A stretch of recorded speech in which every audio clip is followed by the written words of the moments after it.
then he would always say, I'm gonna go in the kitchen and get a knife. You don't know if he's gonna stab himself or stab you. You don't, you know, it's kind of like a day by day kind of like, am I gonna live today?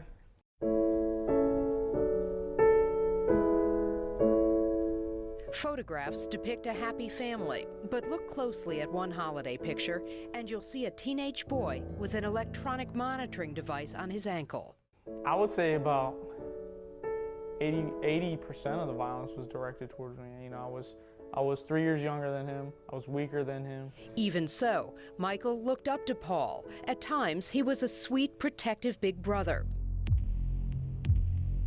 But when the dark cloud of mental illness rolled in, he would inflict extraordinary pain. Everything from punch, kick, bite, choke, it made every day one of the hardest days of your life. In this household, violence was the calling card.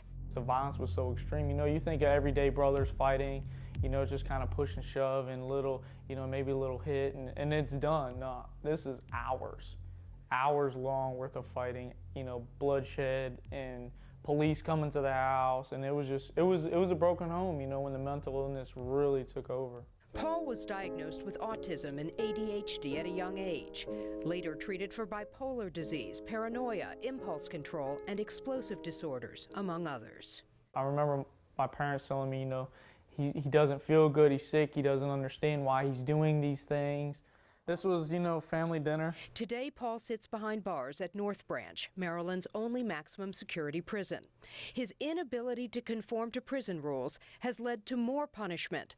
All visitors and phone calls have been banned for the last 2 years, even from his parents. He was so unrecognizable. I didn't even recognize him, how thin he was, how long his hair was, how long his beard was, how just unclean he was.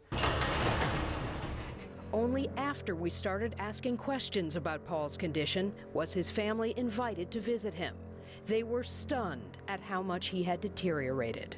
Delusional, talking about seeing things that don't even exist, talking about how people are skin-covered robots and how this black blob takes over his body and he doesn't know why, and how he can't get a shower because electrical impulses in his body. And it was just rough. And then he would look at us and say, don't you understand? Separated by glass, Paul's family was unable to hug him, unable to offer their mentally ill son a reassuring touch. It was very gut-wrenching. It was almost to the point where we no longer knew Paul. He was gone. He was still there. His body was still there, but his mind was just gone.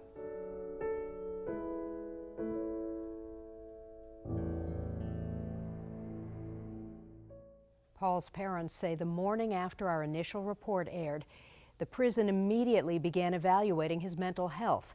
The Department of Corrections says our reporting had nothing to do with that all inmates are evaluated when they enter a prison, and that mental health treatment is available, although it's often refused. Andrea McCarran, WUSA 9.